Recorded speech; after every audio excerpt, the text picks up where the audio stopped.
আসসালামু আলাইকুম। ইনশাল্লাহ আজ রাতে আমরা ওয়ারাকার বিষয়ে কথা বলবো। গত সপ্তাহে আমরা একটা অত্যন্ত সুন্দর কবিতার মাধ্যমে আলোচনা শেষ করেছিলাম। সেই কবিতাটি ছিল ওয়ারাকার রচনা, যা তিনি তার সঙ্গী ও প্রিয় বন্ধু জাইদ ইবনে আমর ইবনে নুফাইল রাদিয়াল্লাহু এর জন্য নিবেদন করেছিলেন। এই কবিতায় তিনি সেই বন্ধুকে স্মরণ করেছেন যিনি দুজনের একজন ছিলেন, যারা একসঙ্গে আশ-শামে গিয়েছিলেন। তারা সেখানে ইহুদি ধর্ম ও খ্রিস্ট ধর্মের শিক্ষা গ্রহণ করেছিলেন, তাওহীদের পথ খুঁজে চেয়েছিলেন এবং সেই অঞ্চলের জন্য আল্লাহ যা প্রতিশ্রুতি দিয়েছিলেন তার জন্য নিজেদের প্রস্তুত করেছিলেন। আজ রাতে ইনশাল্লাহ আমরা ওয়ারাকার বিষয়ে আরও বিস্তারিত জানব। তবে তার আগে আমি সবাইকে অনুরোধ করব সেই চারজনের নাম মনে করতে, যারা নিজেরা হানিফি অর্থাৎ তাওহীদবাদী হিসেবে পরিচিতি পেয়েছিলেন। তাদের নাম কি কেউ বলতে পারবেন? আশা করি অন্তত দুজনের নাম আমরা সহজেই বলতে পারবো। প্রথমত ওবায়দুল্লাহ ইবনে জাহশ এবং জাইদ ইবনে আমর। এরপর আছেন ওয়ারাকা ইবনে নফল, যার কথা আমরা আজ আলোচনা করব। আর চতুর্থ জন হলেন সেই ব্যক্তি যিনি হানিফি হওয়ার পর আশ-শামে চলে গিয়েছিলেন, সেখানে গিয়ে খ্রিস্ট ধর্ম গ্রহণ করেছিলেন এবং রোমান সাম্রাজ্যের একটি গুরুত্বপূর্ণ পদে অধিষ্ঠিত হয়েছিলেন। তার নাম কি? হ্যাঁ, ওনার নাম ওসমান ইবনে হুয়াইরিথ। এই চারজনকে হানাফি নয় বরং হানিফিন হিসেবে বিবেচনা করা হয়েছিল। আমি এটা আবার পরিষ্কার করে বলছি যে ওনারা হানাফি নয়, হানিফিন বা হানিফ নামে পরিচিত ছিল। তারা ছিলেন একেশ্বরবাদী। সেই চারজন যারা ইব্রাহিম আলাইহিস সালামের ধর্ম অনুসরণ করতেন এবং আল্লাহর একাত্মর সন্ধানে বেরিয়েছিলেন। এই চারজনের মধ্যে একমাত্র ব্যক্তি যিনি খ্রিস্টান হননি তিনি ছিলেন জাইদ ইবনে আমর। বাকি তিনজন খ্রিস্টান হয়েছিলেন, যার মধ্যে ওয়ারাকা ইবনে নফলও ছিলেন। আজ রাতে আমরা ওয়ারাকার বিষয়ে আলোচনা করব। ওয়ারাকা ইবনে নফল রাসূলুল্লাহ সাল্লাল্লাহু আলাইহি ওয়াসাল্লামের সিরাতে একটা রহস্যময় চরিত্র। তিনি সহিহ আল বুখারীর একবারে শুরুতেই ওনার সম্পর্কে কথা বলা হয়েছে। মনে থাকলে আমরা কয়েক বছর আগে সহিহ বুখারীর কিতাবুল ওয়াহি বা ওহির বই নিয়ে একটা দীর্ঘ সিরিজ করেছিলাম। সেখানে ওয়ারাকার উল্লেখ শুরুতেই পাওয়া যায়। সিরাতেও তার উল্লেখ রয়েছে এবং সেটা শুরুতেই। কিন্তু সিরার গল্পটি মূলত তার মৃত্যুর ঘটনা দিয়ে শুরু হয়। আমরা তার অতীত সম্পর্কে কিছুই জানতে পারি না। আমরা শুধু জানি যে খাদিজা রাদিয়াল্লাহু রাসূলুল্লাহ সাল্লাল্লাহু আলাইহি সাল্লামকে তার কাছে নিয়ে গিয়েছিলেন, যাতে তিনি হযরত মুহাম্মদ সাল্লাল্লাহু আলাইহি সাল্লামকে তার হীরার গুহায় যা ঘটেছিল তা ব্যাখ্যা করতে পারেন। এরপরে তার প্রসঙ্গে শেষ হয়ে যায়। ওয়ারাকা ইবনে নফল কে ছিলেন, তার গল্প কি, তার অবস্থান কি, এটা আসলে একটা চমৎকার এবং অনুপ্রেরণাদায়ী কাহিনী। এবং ইনশাল্লাহ আমি চেষ্টা করব এটাকে যত সম্ভব প্রেক্ষাপট ধরে তুলে ধরতে। তার জীবন এতটাই সুন্দর এবং হৃদয়স্পর্শী যে আমি সিদ্ধান্ত নিতে পারিনি তার গল্প দিয়ে শুরু করব নাকি জাইদ ইবনে আমরের গল্প দিয়ে শুরু করব। কিন্তু রাসূলুল্লাহ সাল্লাল্লাহু আলাইহি সাল্লামের নবুয়তের প্রস্তুতির প্রেক্ষাপট বোঝানোর জন্যে আমরা আজকে ওয়ারাকার গল্প দিয়েই প্রোগ্রেস হব। এখানে ওয়ারাকা এবং জাইদ আছেন। এই দুইজনই আশ-শামে গিয়েছিলেন, খ্রিস্ট ধর্ম অধ্যয়ন করেছিলেন এবং ইব্রাহিম আলাইহিস সালামের ধর্ম সম্পর্কে গভীর জ্ঞান অর্জন করেছিলেন। কিন্তু জাইদ ইবনে আমর রাসূলুল্লাহ সাল্লাল্লাহু আলাইহি সাল্লামের ওহী লাভের 5 বছর আগেই মারা যান। তাই তখন মক্কায় শুধু ওয়ারাকাই বেঁচে ছিলেন। তিনি একমাত্র ব্যক্তি যিনি আল্লাহর এই নবীর আবির্ভাবের অপেক্ষায় ছিলেন এবং এর জন্য নিজেকে প্রস্তুত করেছিলেন। এরপর তার এই জ্ঞান ও দৃষ্টি সরাসরি রাসূলুল্লাহ সাল্লাল্লাহু আলাইহি সাল্লামের কাছে এবং পরে খাদিজা রাদিয়াল্লাহুর কাছে স্থানান্তরিত হয়। ওয়ারাকা খাদিজা রাদিয়াল্লাহুর কে হন? তিনি কি তার ভাইপো, কাজিন নাকি চাচা? ওয়ারাকা তার কাজিন ছিলেন, তবে বয়সের ব্যবধানের কারণে তিনি চাচার মতো ভূমিকা পালন করতেন। তার পুরো নাম ওয়ারাকা ইবনে নফল ইবনে আসাদ। খাদিজা রাদিয়াল্লাহুর এক চাচা ছিলেন নফল ইবনে আসাদ এবং আর এক ভাই ছিলেন নফল ইবনে খুয়াইলিদ। খাদিজা রাদিয়াল্লাহুর পুরো নাম খাদিজা ইবনে খুয়াইলিদ ইবনে আসাদ। নাফল ও খুয়াইদ ছিলেন আসাদের 2 ছেলে। তবে নফল ছিলেন আসাদের বড় ছেলে আর খুয়াইলিদ ছিলেন তার সবচেয়ে ছোট ছেলে। খুয়াইলিদ এবং ওয়ারাকার বয়সের পার্থক্য ছিল কমপক্ষে 25 থেকে 30 বছর। এই বড় পার্থক্যের কারণে ওয়ারাকার খাদিজার জীবনে একজন বয়োজ্যেষ্ঠ বা চাচার মতো ভূমিকা পালন করতে দেখা যায়। খাদিজা রাদিয়াল্লাহুর পিতা খুয়াইলিদ মক্কায় সংঘটিত ফিজার যুদ্ধগুলোর এক প্রাথমিক যুদ্ধে নিহত হন। এই যুদ্ধগুলোতে অনেক প্রবীণ গোত্রপতিদের প্রাণহানি ঘটে। এই কারণেই খাদিজা রাদিয়াল্লাহু তার বাবার কাছ থেকে প্রচুর সম্পদ উত্তরাধিকার সূত্রে পেয়েছিলেন এবং অল্প বয়সেই মক্কার ধনী ও প্রভাবশালী নারীতে পরিণত হয়েছিলেন। তার পিতা খুয়াইলিদের আকস্মিক মৃত্যু তার জন্য একটা বড় পিতা সম্পত্তি রেখে যায়। সেই সময় ওয়ারাকা ছিলেন এই গোত্রের সবচেয়ে প্রবীণ এবং সম্মানিত ব্যক্তিদের একজন এবং মক্কার অন্যতম সম্মানজনক পরিবারের একজন হিসেবে ওনাকে গণ্য করা হতো। তিনি শুধু তার গোত্রেরই না, বরং পুরো মক্কার সবচেয়ে পরিচিত একজন মানুষ হিসেবে বিবেচিত ছিলেন। এই দৃশ্য কল্পনা করুন, যা ওয়ারাকার অবস্থান ও তার চারপাশের পরিস্থিতি বুঝতে সাহায্য করবে। ওয়ারাকার প্রতি তার নিজ গোত্রের লোকজন কখনোই তেমন বিরোধিতা করেননি। এটা খুব সহজেই বোঝা যায়, কারণ ওয়ারাকা ছিলেন নোবেল অব দ্য নোবেল। তার পরিবার সরাসরি আমর বিন রুহাইয়ের বংশধর এবং বনু আদি গোত্রের অন্তর্ভুক্ত। তাদের সামাজিক অবস্থান ছিল অত্যন্ত উপরে। ওয়ারাকা ছিলেন প্রবীণ, সম্মানিত এবং আচার আচরণ ছিল অত্যন্ত মহৎ। এই গুণাবলী খাদিজা রাদিয়াল্লাহু এর ক্ষেত্রেও প্রযোজ্য, যিনি তার পরিবারের সবচেয়ে সম্মানিত নারী হিসেবে পরিচিতি পেয়েছিলেন। এই পারিপার্শ্বিকতার কারণে অনেকে আশা করেছিলেন যে ওয়ারাকা খাদিজার জন্য একজন স্বাভাবিক পাত্র হতে পারেন। আচার আচরণ, পরিবার, চরিত্র এবং মর্যাদার দিক থেকে ওয়ারাকা এবং খাদিজা দুজনেই ছিল তাদের সম্প্রদায়ের শ্রেষ্ঠ ব্যক্তিদের মধ্যে। কিন্তু ওয়ারাকা এই দুনিয়াকে প্রত্যাখ্যান করেছিলেন। তিনি পুরোহিত বা সন্ন্যাসী হতে চেয়েছিলেন, রাহিব হিসেবে নিজেকে অভিহিত করেছিলেন। রাহিব শব্দটি দ্বারা পুরোহিত বা সন্ন্যাসী উভয়কেই বোঝানো যেতে পারে। মূল বিষয়টি হলো, ওয়ারাকা সিদ্ধান্ত নিয়েছিলেন যে তিনি বিয়ে করবেন না এবং তার পুরো জীবনের ধর্মের সন্ধানেই ব্যয় করবেন। তিনি ছিলেন একজন জাহিদ অর্থাৎ ত্যাগী ব্যক্তি, যিনি ইবাদতে তার দিনগুলো কাটাতেন এবং ধর্মীয় জ্ঞানার্জনের জন্য বিভিন্ন স্থানে ভ্রমণ করতেন। ওয়ারাকা কখনো বাজারে যেতেন না। তিনি এমন একজন ছিলেন যিনি বাণিজ্য বাজারের সাথে জড়িত থাকতেন না। তিনি দিনে মাত্র একবার খেতেন, নিজেকে প্রয়োজনীয় পরিমাণ খাবারের মধ্যে সীমাবদ্ধ রাখতেন। তার পরিবার প্রাকৃতিকভাবে ধনী হওয়া সত্ত্বেও তিনি সম্পদের প্রতি কোনো আকর্ষণ দেখাননি। তিনি খুব সাধারণ পোশাক পরতেন এবং ধন সম্পদকে এড়িয়ে চলতেন। ওয়ারাকা আজীবন নির্জনতা বজায় রেখেছিলেন, পুরোহিত বা সন্ন্যাসীর জীবন গ্রহণ করেছিলেন এবং পার্থিব বিষয়বস্তুকে এড়িয়ে চলেছিলেন।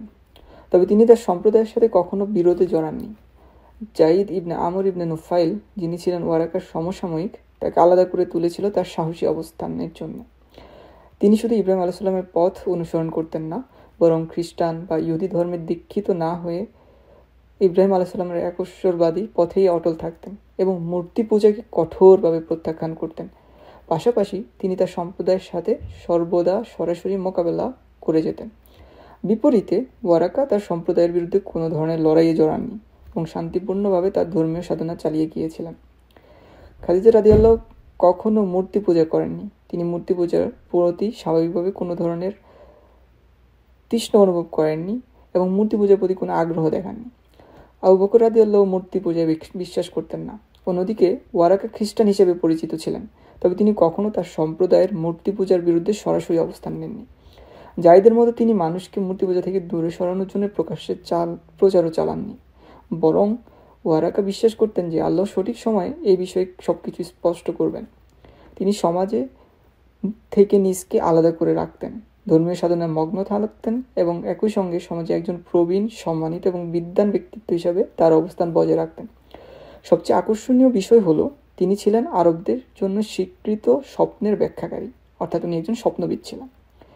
যদিও সেই সময়ের আরবরা মূর্তি পূজায় লিপ্ত ছিল, তারা ওয়ারাকাকে একজন জ্ঞানী, ভাষাবিদ, ধর্ম এবং দর্শনের গবেষক এবং সম্মানিত ব্যক্তি হিসেবে গণ্য করত।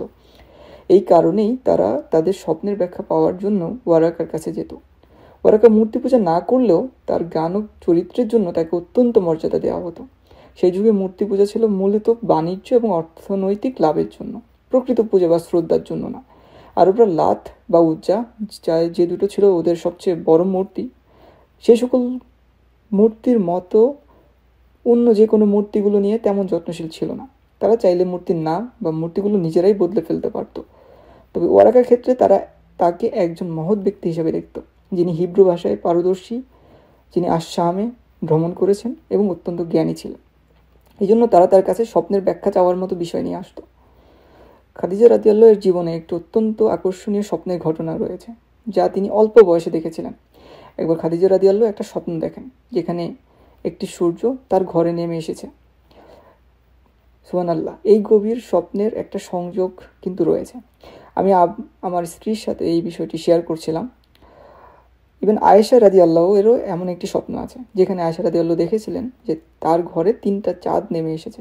তখন তিনি আবু বকর রাদিয়াল্লাহুকে এই স্বপ্নের অর্থ জিজ্ঞেস করেন। তো আবু বকর রাদিয়াল্লাহু তাকে বলেন যে তার ঘরে 3জন নেককার ব্যক্তির দাফন হবে।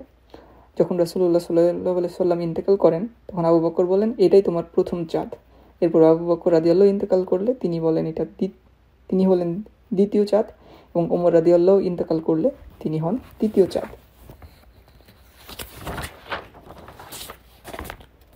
খাদিজা রাদিয়াল্লাহু তার সেই স্বপ্নের ব্যাখ্যার জন্য ওয়ারাকার কাছে যান। ওয়ারাকা সেই স্বপ্নের ব্যাখ্যা দিয়ে বলেন যে এর অর্থ হতে পারে যে একজন সম্মানিত ব্যক্তি, ইভেন কি একজন নবীর সঙ্গে আপনি বিবাহ বন্ধনে আবদ্ধ হবেন। তিনি বলেন, খাদিজার ভাগ্যে একটি বিশেষ বিয়ে রয়েছে, হয় এটি একজন মহৎ পুরুষের সঙ্গে অথবা এমনকি একজন নবীর সঙ্গে। এই স্বপ্নের ব্যাখ্যা এবং ওয়ারাকার আশেপাশের ঘটনাগুলো নবুয়তের প্রেক্ষাপট এবং আধ্যাত্মিক প্রত্যাশাগুলোকে গভীরভাবে বুঝতে সাহায্য করে। এই সূর্যের খাদিজা রাদিয়াল্লাহু এর ঘরে নেমে আসার স্বপ্নটি ভবিষ্যতের একটি গুরুত্বপূর্ণ ঘটনার পূর্বাভাস ছিল। তখন তিনি ধারণাও করতে পারেননি যে তার জীবনে কি ঘটতে চলছে। মজার বিষয় হলো, রাসূলুল্লাহ সাল্লাল্লাহু আলাইহি সাল্লামের সঙ্গে বিবাহের আগে খাদিজা রাদিয়াল্লাহু একাধিকবার বিবাহ হয়েছিল, 3বার বিবাহিত হয়েছিল এবং বিধবা হয়েছিল। তবে এই স্বপ্নটি তার জীবনে অনেক আগের সময়ে দেখা হয়েছিল। এই স্বপ্নের প্রেক্ষাপট বোঝা অত্যন্ত গুরুত্বপূর্ণ, কারণ এটি রাসূলুল্লাহ সাল্লাল্লাহু আলাইহি সাল্লামের প্রতি সেই বিশেষ ধারণার প্রতিফলন ঘটায় যা তার নবুয়ত লাভের আগেই চারপাশের লোকেরা অনুভব করেছিল। নবুয়তের আগে থেকেই তার জীবনে বিভিন্ন আলামত দেখা গিয়েছিল, অলৌকিক ঘটনা, সুসংবাদ এবং তার নিখুঁত চরিত্র। তার জন্মকেও অলৌকিক বলা হতো।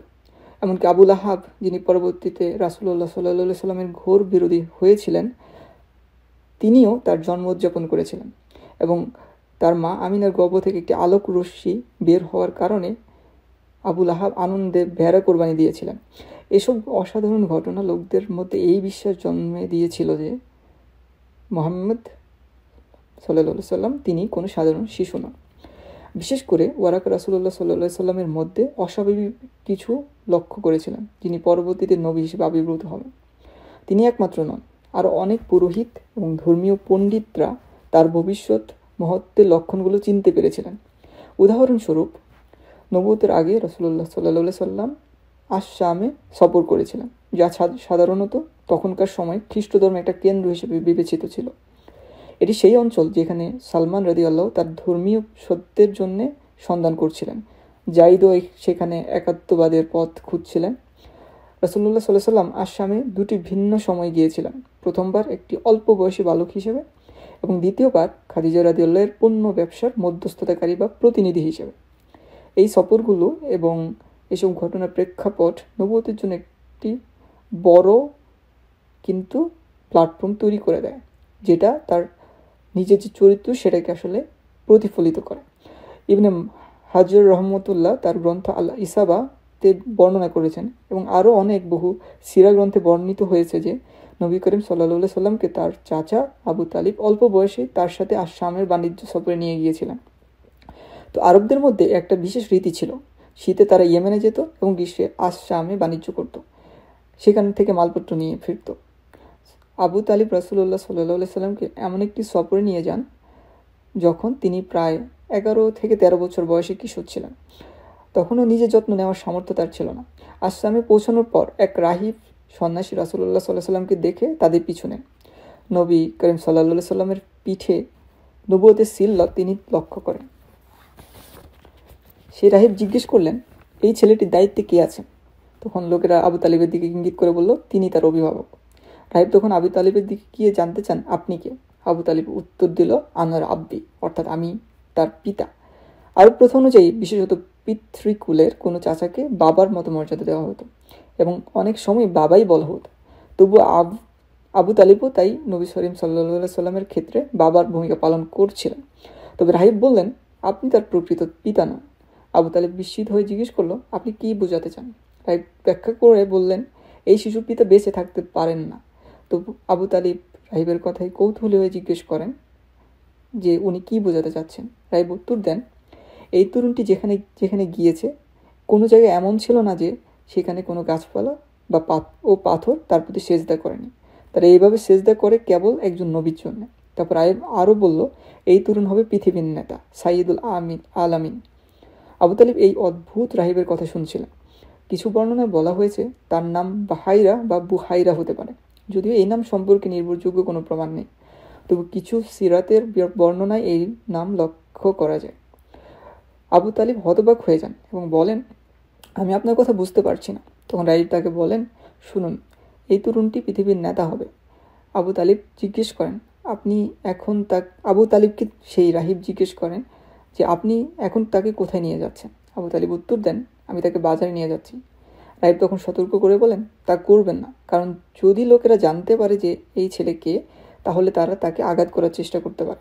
তাকে নিয়ে ফিরে যান এবং তার সুরক্ষা নিশ্চিত করুন যেন সে আর কখনো কোনো শহরে না যায়।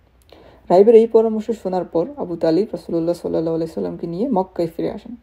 এরপর রাসূলুল্লাহ সাল্লাল্লাহু আলাইহি সাল্লাম আর আবু তালিবের সঙ্গে আশশামে কখনো যাননি। পরবর্তীতে যখন খাদিজা রাদিয়াল্লাহু একজন সৎ ও দক্ষ মধ্যস্থতাকারী প্রতিনিধি খুঁজছিলেন, তখন রাসূলুল্লাহ সাল্লাল্লাহু আলাইহি সাল্লামকে তার বাণিজ্য কাফেলার দায়িত্ব দেন। এর আগেরকার বেশিরভাগ সময় রাসূলুল্লাহ সাল্লাল্লাহু আলাইহি সাল্লাম মক্কার আজিয়াদ এলাকায় ভেড়া চরাতেন এবং সেইটা করে কাটিয়েছিলেন। আজিয়াদের সেই এলাকাটি যেখানে রাসূলুল্লাহ সাল্লাম বলেছিলেন যে আমি মক্কার লোকদের জন্য ভেড়া চড়াতাম। ফিজার যুদ্ধের পরে রাসূলুল্লাহ সাল্লাল্লাহু আলাইহি সাল্লাম আর আবু তালিবের সঙ্গে আশশামে কখনোই যাননি। এইবার এটি তার জীবনের দ্বিতীয় সফর। এবার খাদিজা রাদিয়াল্লাহু রাসূলুল্লাহ সাল্লাল্লাহু আলাইহি সাল্লামের সঙ্গে কাকে পাঠিয়েছিলেন? তার নাম কি মনে আছে? হ্যাঁ, তার নাম মাইসারা। খাদিজা রাদিয়াল্লাহু মাইসারাকে রাসূলুল্লাহ সাল্লাল্লাহু আলাইহি ওয়াসাল্লামের সঙ্গে পাঠিয়েছিলেন। মাইসারা রাসূলুল্লাহ সাল্লাল্লাহু আলাইহি ওয়াসাল্লামের অসাধারণ চরিত্র দেখে মুগ্ধ হয়ে যান। তিনি খাদিজা রাদিয়াল্লাহু এর কাছে ফিরে এসে বলেন, এই মানুষটির চরিত্র অন্যরকম। আমি দেখেছি যে একটি মেঘ কখনো তাকে ছেড়ে যায়নি। সূর্য তার ছায়া সরিয়ে নিত, গাছ যদি কখনো সূর্য তার ছায়া সরিয়ে নিত, তবে গাছ তার শাখা বাড়িয়ে দিয়ে তাকে ঢেকে দিত, তাকে ছায়া দিত। এই ঘটনাগুলো দেখে মাইসারা মুগ্ধ হয়ে যান এবং ভাবতে শুরু করেন যে রাসূলুল্লাহ সাল্লাল্লাহু আলাইহি সাল্লামের সাথে এমন অলৌকিক ঘটনা কেন ঘটছে।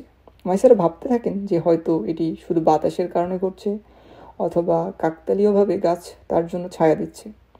তবে আশশামে থাকাকালীন একটা ঘটনা তাকে আরও বিস্মিত করে। তিনি বলেন, রাসূলুল্লাহ সাল্লাল্লাহু আলাইহি সাল্লাম যখন একটি গাছের নিচে বিশ্রাম নিচ্ছিলেন, আমি অবাক হয়ে তার দিকে তাকিয়েছিলাম। ঠিক তখনই একজন রাহিব বা পুরোহিত আমার কাছে এসে জিজ্ঞেস করলেন, মানে হাজা, এটি কে? আমি তাকে বললাম, তিনি মক্কার পবিত্র ভূমি থেকে আসা মুহাম্মদ ইবনে আবদুল্লাহ। তখন রাহিব উত্তর দিলেন, এই গাছের নিচে কেবল নবীরাই বিশ্রাম নেন। এরপর তিনি কিছু না বলে সেখান থেকে চলে যান। মাইসারা বলেন, আমি জানতাম না কিভাবে এই মানুষটাকে ব্যাখ্যা করব। তিনি উল্লেখ করেন যে স্বামী লোকেরা রাসূলুল্লাহ সাল্লাল্লাহু আলাইহি সাল্লামের সঙ্গে লেনদেন করার সময় বলতো আল্লাত উজ্জা। তারা আসলে আল্লাত এবং উজ্জার নামে শপথ করত এবং এই দুইটা ছিল ওদের তখনকার মূর্তি, সবচেয়ে বড় খোদা। লোকেরা রাসূলুল্লাহ সাল্লাল্লাহু আলাইহি সাল্লামের সঙ্গে লেনদেন করার সময় বলতো আল্লাত ও উজ্জার নামে শপথ কর। রাসূলুল্লাহ সাল্লাল্লাহু আলাইহি সাল্লাম জবাব দিতেন, আমি কখনো তাদের নামে শপথ করিনি আর করবও না। নবী সাল্লাল্লাহু আলাইহি সাল্লাম কখনো মূর্তির নামে শপথ করতেন না। মক্কার লোকেরা আল্লাত ও উজ্জাকে পবিত্র মনে করত এবং তাদের মতে সেগুলোর নামে শপথ নেওয়া ছিল একটা সাধারণ নীতি। কিন্তু রাসূলুল্লাহ সাল্লাল্লাহু আলাইহি সাল্লাম তার সর্বদাই প্রত্যাখ্যান করতেন। নবী সাল্লাল্লাহু আলাইহি সাল্লাম যখন 2 বার আশশামে গিয়েছিলেন, তখন সেখানকার লোকেরা তার মধ্যে কিছু বিশেষত্ব লক্ষ্য করেছিল। আশশাম ছিল একটা ভূমি যেখানে ধর্মীয় গান চর্চা চলত, পুরোহিত এবং সন্ন্যাসীরা থাকতেন এবং পূর্ববর্তী আসমানি ধর্মের অনুসারীরা অর্থাৎ আহলুল কিতাব সেখানে তখনও কিছুটা টিকে ছিল। রাসূলুল্লাহ সাল্লাল্লাহু আলাইহি সাল্লাম নিজেও বলেছেন, এই আহলুল কিতাবদের মধ্যে যারা এখনও সঠিক পথ অনুসরণ করতেন তারা তাদের আল্লাহ পছন্দ করতেন। ওয়ারাকা এবং জাইদও আশশামে গিয়েছিল সঠিক পথ নির্দেশনা খোঁজার জন্য। রাসূলুল্লাহ সাল্লাল্লাহু আলাইহি সাল্লামের জীবনে এসব অলৌকিক এবং গুরুত্বপূর্ণ ঘটনা বারবার ঘটে চলেছে। খাদিজা রাদিয়াল্লাহু এর সেই স্বপ্ন যা ওয়ারাকা ব্যাখ্যা করেছিলেন, এর মধ্যে ভবিষ্যতের এক মহৎ পুরুষ বা নবীর সঙ্গে বিবাহের ইঙ্গিত ছিল।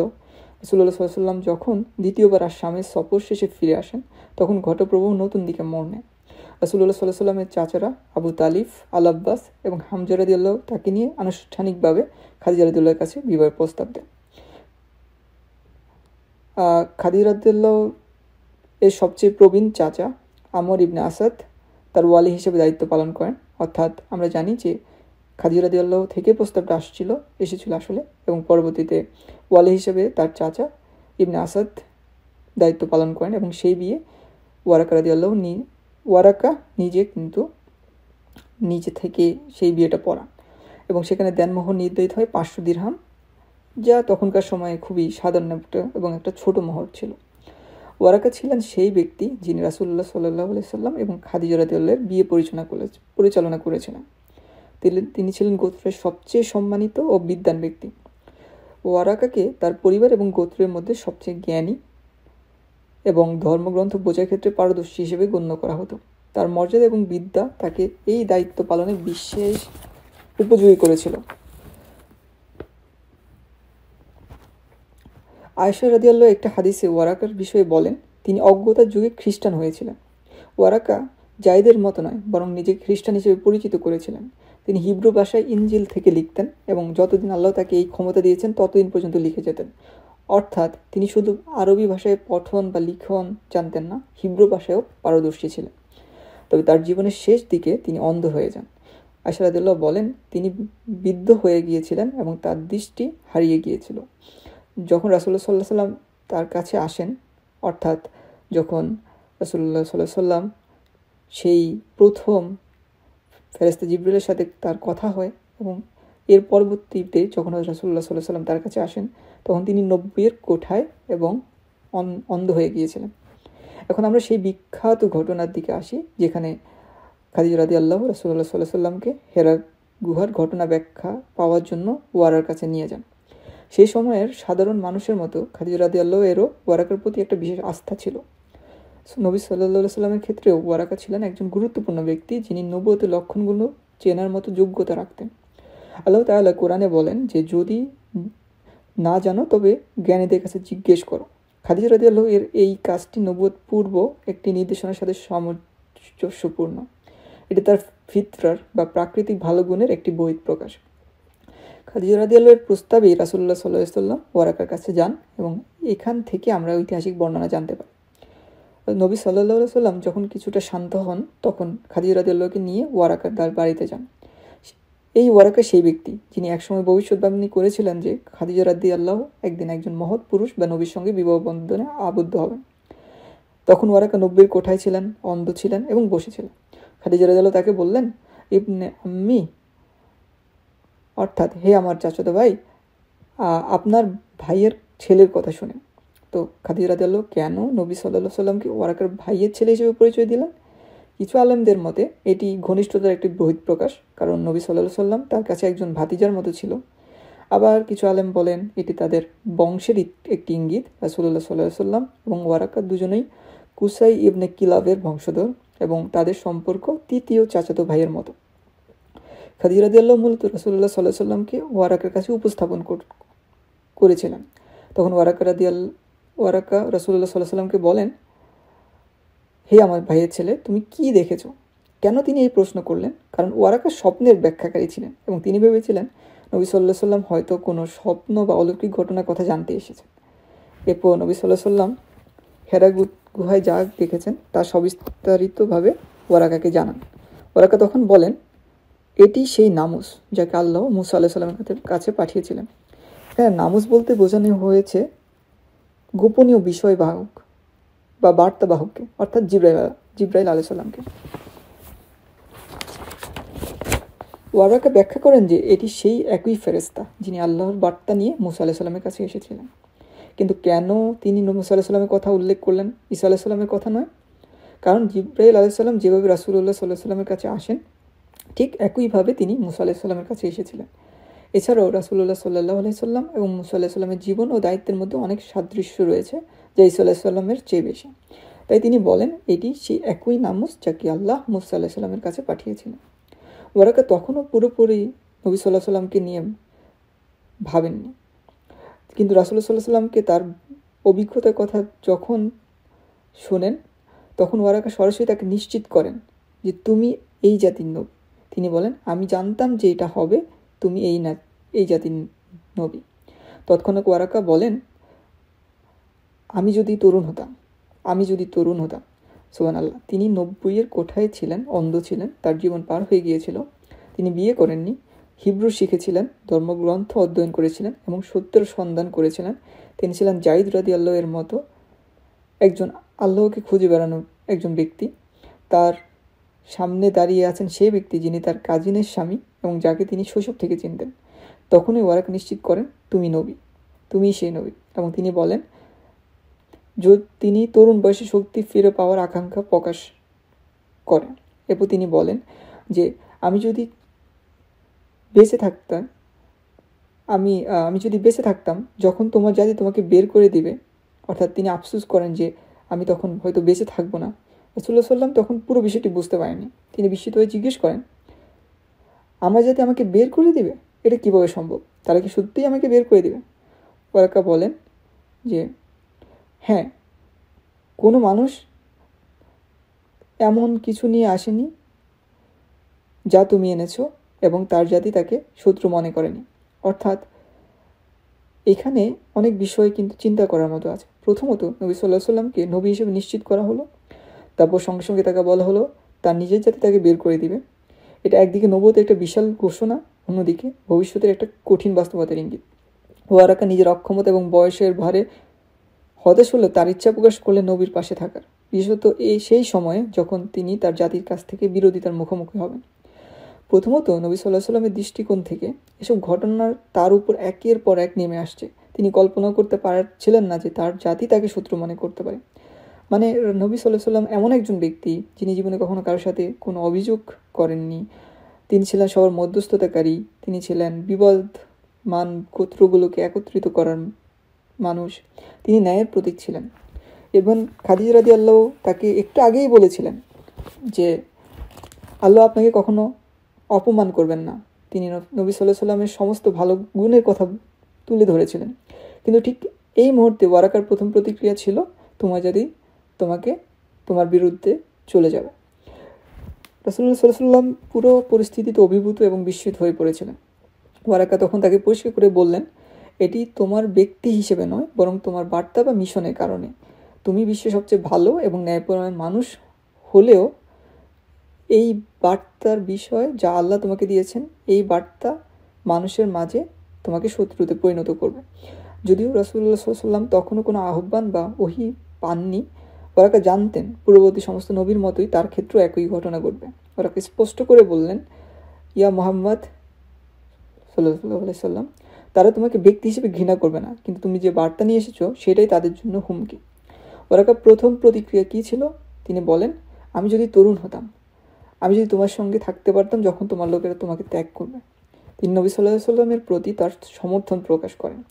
এই 90 বছরের অন্ধ ব্যক্তি যার জীবন সায়ান্নে পৌঁছেছে, নবী সাল্লাল্লাহু আলাইহি সাল্লামকে বলেন, যদি আমি সেই দিনটি দেখে যেতে পারি, আমি আমার সমস্ত শক্তি দিয়ে তোমাকে সমর্থন করব। আল্লাহ আমাকে যা দিয়েছেন আমি তার সব কিছু দিয়ে তোমাকে সাহায্য করব। সুবহানাল্লাহ। এই দৃশ্য কতটা হৃদয়স্পর্শী যে এতে গভীর চিন্তা করার মতো অনেক কিছু রয়েছে। ওয়ারাকার এই বিষয়ে গভীর উপলব্ধি এবং সমর্থন নবুয়তের এক মহৎ মুহূর্তকে আলোকিত করে। আয়েশা রাদিয়াল্লাহু বলেন, তিনি এই ঘটনার কয়েকদিন পরই মারা যান।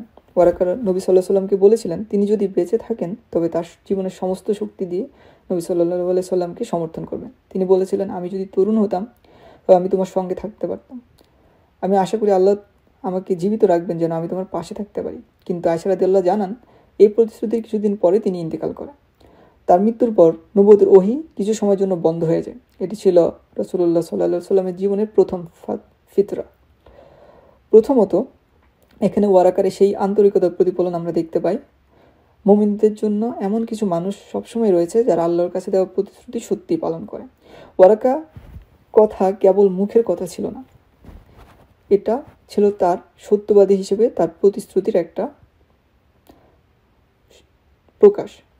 তিনি 90 বছরের অন্ধ মানুষ হয়েও রাসূলুল্লাহ সাল্লাল্লাহু আলাইহি সাল্লামকে সমর্থন করার জন্য তার সর্বস্ব দিতে প্রস্তুত ছিলেন। তিনি শুধু নবুয়তের লক্ষণ চিনতেন না, তিনি জানতেন নবীদের অনুসারীদের গুণাবলী কী হওয়া উচিত। তিনি জানতেন নিজেকে হাওয়ারি, বিশ্বস্ত সঙ্গী হিসেবে প্রতিষ্ঠিত করতে চেয়েছিলেন। তিনি বলতে চেয়েছিলেন, আমি তোমার পাশে আছি, আমি তোমার পাশে দাঁড়াতে চাই, তোমার কষ্ট ভাগ করে নিতে চাই, আমি সেই নেক ব্যক্তিদের অন্তর্ভুক্ত হতে চাই।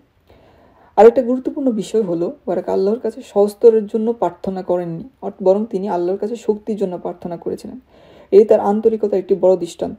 তিনি বলতে পারতেন, আল্লাহ আমাকে এই বোঝা সহজ করে দাও, আমি বৃত্ত, আমি হয়তো সহ্য করতে পারবো না, কিন্তু তিনি তা বলেননি, বরং তিনি আল্লাহর কাছে শক্তি চেয়েছেন, কারণ তিনি নবী সাল্লাল্লাহু আলাইহি সাল্লামের পাশে দাঁড়ানোর পুরোপুরি পুরস্কারটা পেতে চেয়েছিলেন। তিনি প্রায় 9 শতাব্দী ধরে এই মুহূর্তের জন্য প্রস্তুতি নিচ্ছিলেন। তিনি নিজেকে শুদ্ধ করেছিলেন, হিব্রু শিখেছিলেন, গ্রন্থ অধ্যয়ন করেছিলেন। মক্কার একমাত্র খ্রিস্টান হিসেবে তিনি মনে করতেন, আমি আমার জীবন এই মুহূর্তের জন্য অপেক্ষা করেছি, আমি প্রস্তুত। এবং এই আন্তরিক ইচ্ছাই তাকে আল্লাহর কাছে সাহায্য চাওয়ার দিকে পরিচালিত করেছিল। ওয়ারাকার কয়েকদিনের মধ্যে মৃত্যু হয়। তার জীবনে বোঝে সহজ হয়ে গিয়েছিল বলে ভাবার কি কোনো কারণ নেই। কুরাইশরা যদি জানতো যে সমাজে কিছু প্রভাবশালী কণ্ঠ নবী সাল্লাল্লাহু আলাইহি সাল্লামকে সমর্থন করছে, তবে সে সকল প্রভাবশালীদের জন্য পরিস্থিতি জটিল হয়ে যেত।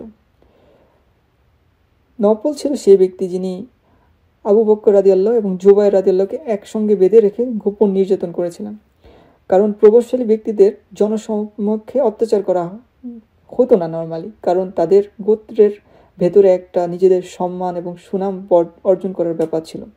তাদের নিজ নিজ গোত্রের ভেতরে তাদেরকে নির্যাতন করা হতো। কুরাইশ একদিকে গোত্রের সম্মান বজায় রাখতে চাইতো, অন্যদিকে ইসলাম গ্রহণের পথ থেকে নিজেদের সদস্যদের নিরুৎসাহিত করতে চাইতো। নওফল আবু বকর রাদিয়াল্লাহু এবং জুবাইর রাদিয়াল্লাহুকে আল কারিনাইন অর্থাৎ দুই বাধা ব্যক্তি হিসেবে পরিচিত করেছিলেন। জুবাইরকে খড়ের মাদুরে বেঁধে সেই মাদুরের নিচ দিকে পায়ের দিকে কিন্তু তিনি আগুন লাগিয়ে দিতেন, এবং সেই মাদুরটি যখন গড়িয়ে গড়িয়ে চলতো তখন তাকে অত্যাচার করা হতো। তার চিৎকার গোত্রের বাইরেও শোনা যেত। এখন কল্পনা করুন, ওয়ারাকা যদি বেঁচে থাকতেন এবং তার সেই প্রভাবশালী অবস্থান থেকে নবী সাল্লাল্লাহু আলাইহি সাল্লামকে সমর্থন করতেন, তবে কি হতো? তিনি নিশ্চিতভাবেই কুরাইশদের টার্গেটে পরিণত হতেন। তারা হয়তো তাকে গোপনে হত্যা করত এবং তার মৃত্যুকে প্রাকৃতিক মৃত্যু বলে চালিয়ে দিত, কারণ তারা জানে তার মতো একজন আধ্যাত্মিক কর্তৃত্ব সম্পন্ন ব্যক্তির কণ্ঠস্বর যদি নবী সাল্লাল্লাহু আলাইহি সাল্লামের আহ্বানে যোগ দেয়, তবে তারা সেটাকে রুখতে পারবে না। সুবহানাল্লাহ, আল্লাহ এমনটি হয়তো চাননি। আল্লাহ ওয়ারাকাকে সেই বিশেষ মুহূর্তটি দেখার জন্য বাঁচিয়েছিলেন, যে নবী সাল্লাল্লাহু আলাইহি সাল্লামের নবুয়ত লাভের মুহূর্ত। আল্লাহ তাকে সেই মুহূর্ত দেখার পরে তার জীবন শেষ করেন। তিনি স্বাভাবিক মৃত্যুতে ইন্তেকাল করেন। তার মৃত্যুর কয়েকদিনের মধ্যেই ওহী কিছু সময়ের জন্য বন্ধ হয়ে যায়। একটা বর্ণনায়, যদিও এই বর্ণনায় কিছুটা দুর্বলতা আছে, সেই বর্ণনায় উল্লেখ করা হয়েছে যে ওয়ারাকা বিলাল রাদিয়াল্লাহু আনহু নির্যাতনের সময় বেঁচেছিলেন এবং বলেছিলেন, এক আল্লাহ ধৈর্য ধর হয়ে বিলাল। ইমাম আদ-দাহাবি এই মুহূর্ত সম্পর্কে আলোচনা করেছেন। তবে বাস্তবে ওয়ারাকার মৃত্যু কেমন হয়েছিল যখন নবী সাল্লাল্লাহু আলাইহি সাল্লামের নবুয়ত নিশ্চিত করতে পেরেছিলেন, এবং সেটা ছিল স্বাভাবিক মৃত্যু, এবং তিনি নবী সাল্লাল্লাহু আলাইহি সাল্লামের নবুয়ত নিশ্চিত করে গিয়েছিলেন, এবং তার জীবনের জন্য এটা একটা মহৎ উদ্দেশ্যের সফলতা হিসেবে গণ্যিত হচ্ছিল। এটি সহিহ বুখারীতে উল্লেখিত হাদিসের সাথে মেলে না যে তিনি সেই মুহূর্তের কয়েকদিনের মধ্যে মারা গিয়েছিলেন, তবে এ নিয়ে আর কোনো ফলো আপও হয়নি। বিলাল রাদিয়াল্লাহু জনসম্মুখে ইসলাম গ্রহণ করেন, সুতরাং ওয়ারাকা জীবিত থাকলে আমরা তার সম্পর্কে হয়তো তখন আরও কিছু জানতে পারতাম। ওয়ারাকাকে কয়েকদিনের মধ্যে মারা যান, এবং প্রশ্ন হচ্ছে, এখন যে প্রশ্নটা সেটা হচ্ছে তার মর্যাদা সম্পর্কে আমরা কি বুঝি। এখান থেকে কিন্তু বিষয়টা খুবই আকর্ষণীয় হয়ে ওঠে। তিনি প্রথম ব্যক্তি যিনি নবী সাল্লাল্লাহু আলাইহি সাল্লামের উপর ঈমান এনেছেন। তাহলে কি তিনি সাহাবী নাকি নয়? সাধারণত শোনা যায় আবু বকর রাদিয়াল্লাহু প্রথম পুরুষ, তবে কি ওয়ারাকা প্রথম পুরুষ যিনি নবী সাল্লাল্লাহু আলাইহি সাল্লামের উপর ঈমান এনেছিলেন? আপনারা কি মনে করেন? আসুন আমরা একটু চিন্তা করি। আসলে এই ব্যাপারে ইখতিলাফ আছে, অর্থাৎ মতভেদ আছে আলেমদের মধ্যে, কারণ তারা আবু বকর রাদিয়াল্লাহুর ভূমিকা কিভাবে এতে আসে তা মেলানোর চেষ্টা করেছেন। সাধারণত বলা হয় খাদিজা রাদিয়াল্লাহু প্রথম নারী এবং আবু বকর রাদিয়াল্লাহু প্রথম পুরুষ হিসেবে ইসলাম গ্রহণ করেন। কিন্তু এখানে ওয়ারাকা বলছেন নবী সাল্লাল্লাহু আলাইহি সাল্লামকে যে আপনি নবী, সুতরাং শুধু বলছেন না, বরং বলছেন, দেখুন আমি আপনাকে সমর্থন করব, আপনার পাশে লড়াই করব, আমি নিশ্চিত করব কেউ আপনাকে আঘাত যাতে না করতে পারে। তাই কিছু আলেম এটি সমাধানের জন্য খুব আকর্ষণীয় পদ্ধতি বের করেছেন। তাদের মধ্যে কেউ কেউ বলেছেন তিনি নবী সাল্লাল্লাহু আলাইহি সাল্লামের নবুয়ত লাভের সাক্ষী হয়েছিলেন, তবে নবী সাল্লাল্লাহু আলাইহি সাল্লামের যখন ওহী আসে তখন পর্যন্ত জীবিত ছিলেন না। কারণ নবী সাল্লাল্লাহু আলাইহি সাল্লাম তখনও লোকদের কাছে প্রকাশ্যে বা গোপনে আহ্বান জানানোর আদেশ পাননি। তিনি কেবল নিজের মাঝে কি ঘটছে তা বোঝার চেষ্টা করছিলেন। সুতরাং তিনি নবী সাল্লাল্লাহু আলাইহি সাল্লামের নবী হিসেবে নিয়োগ পাওয়ার মুহূর্তে সাক্ষী হয়েছিলেন, কিন্তু নবী সাল্লাল্লাহু আলাইহি সাল্লামের দাওয়া বা বার্তার সাক্ষী ছিলেন না। তাই তিনি একজন মুসাদ্দিক হিসেবে মারা গিয়েছেন, যিনি নবী সাল্লাল্লাহু আলাইহি সাল্লামের নবুয়ত নিশ্চিত করেছেন, এবং একজন মুমিন হিসেবে মারা গিয়েছেন, কিন্তু তিনি সাহাবী নন, কারণ তিনি যৌক্তিকভাবে নবী সাল্লাল্লাহু আলাইহি সাল্লামের উম্মার অন্তর্ভুক্ত হননি, যেহেতু তিনি আনুষ্ঠানিকভাবে মুসলমান হওয়ার জন্য জীবিত ছিলেন না। আবার কিছু আলেম বলছেন তিনি ফিতরা এর সময় মারা গিয়েছেন, অর্থাৎ নবুয়তের প্রাথমিক বিরতির সময়। তাদেরও এই একই রকম উপসংহার। তারা বলছেন তিনি একজন মুমিন, কিন্তু আমরা তাকে সাহাবী হিসেবে বলতে পারি না। অন্য একটা আলেমদের দল পুরো রিসালাহ লিখেছেন, যেমন বাগদাদি, খতিব আল বাগদাদি এবং অন্যান্যরা। তারা বলেছিলেন না, তিনি অবশ্যই সাহাবী ছিলেন এবং ওয়ারাকা অবশ্যই নবী সাল্লাল্লাহু আলাইহি সাল্লামের মতো এর প্রথম পুরুষ সাহাবী ছিলেন। আমরা তাকে তার নামের শেষে রাদিয়াল্লাহু বলি এবং তাকে নবী সাল্লাল্লাহু আলাইহি সাল্লামের প্রথম সাহাবীদের হিসেবে গণ্য করি। সুতরাং বুঝতে পারছেন যা মতভেদ বা ইখতিলাফটি আসলে খুবই আকর্ষণীয়, এবং জায়েদের মতো ওয়ারাকার পরিস্থিতিতে এমনকি ঘনিষ্ঠ সাহাবীদের মধ্যেও বিভ্রান্তি সৃষ্টি হয়েছে।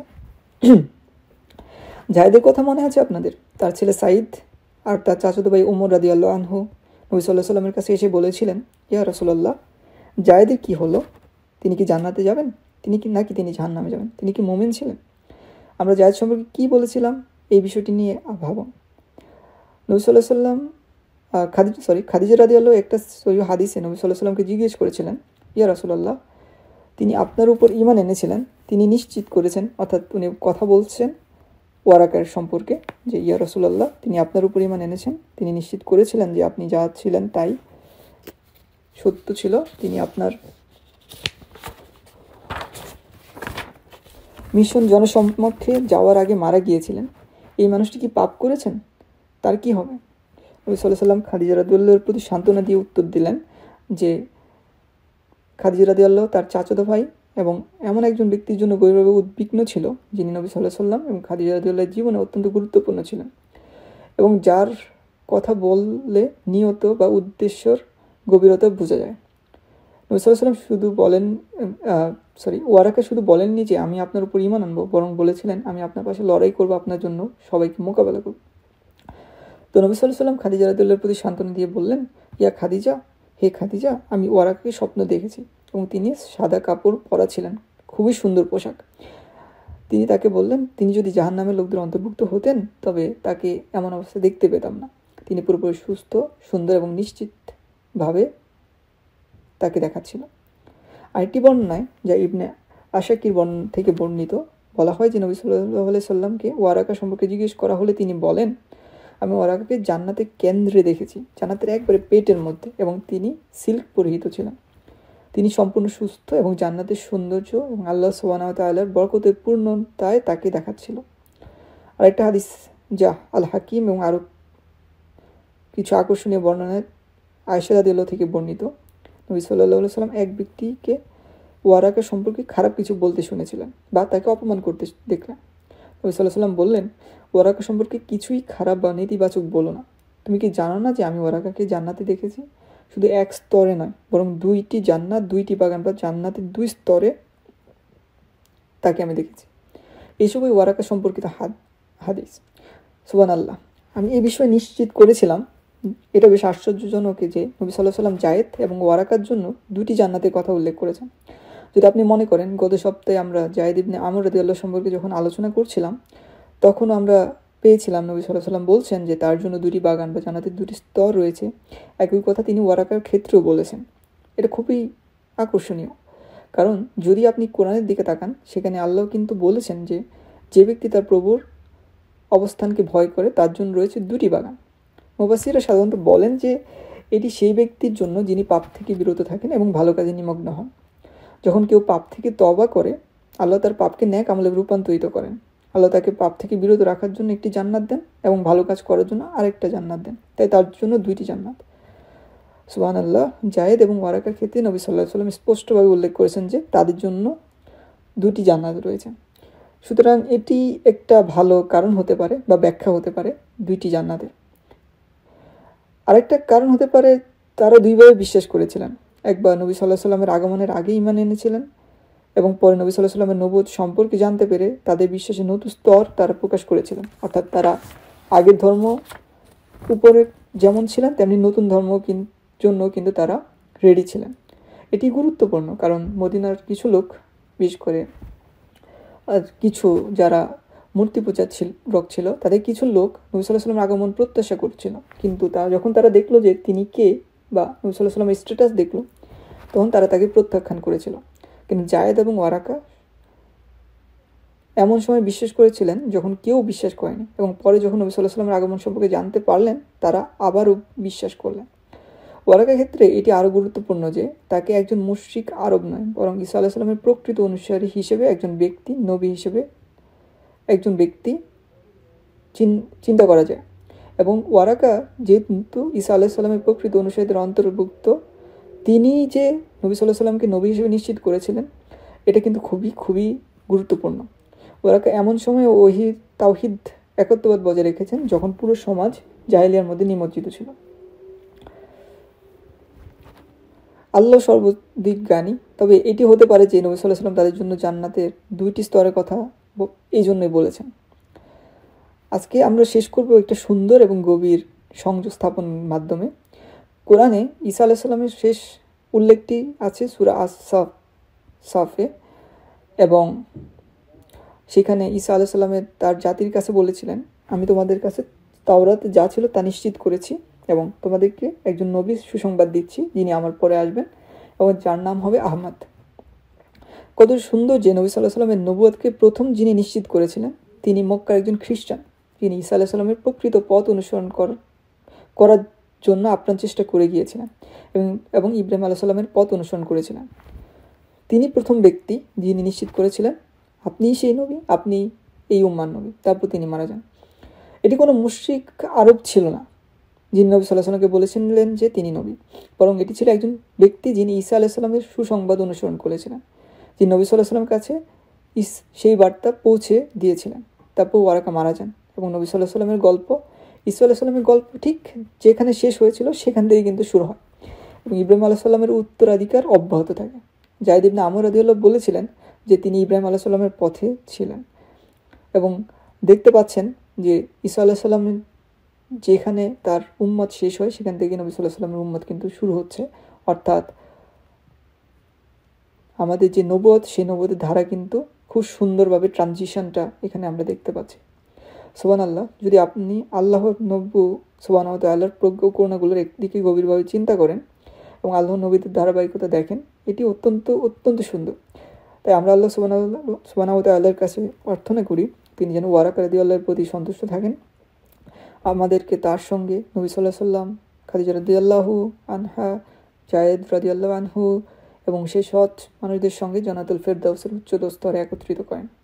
আল্লাহর নবীদের, সিদ্দিকদের, শহীদদের এবং যারা আমাদের আগে সৎ ছিলেন তাদের সঙ্গে আমরা সবাই যাতে জান্নাতুল ফেরদাউসে থাকতে পারি, আল্লাহর কাছে প্রার্থনা করি আমরা যাতে তার অন্তর্ভুক্ত হই। আমিন। আসসালামু আলাইকুম ওয়া রাহমাতুল্লাহি ওয়া বারাকাতুহু।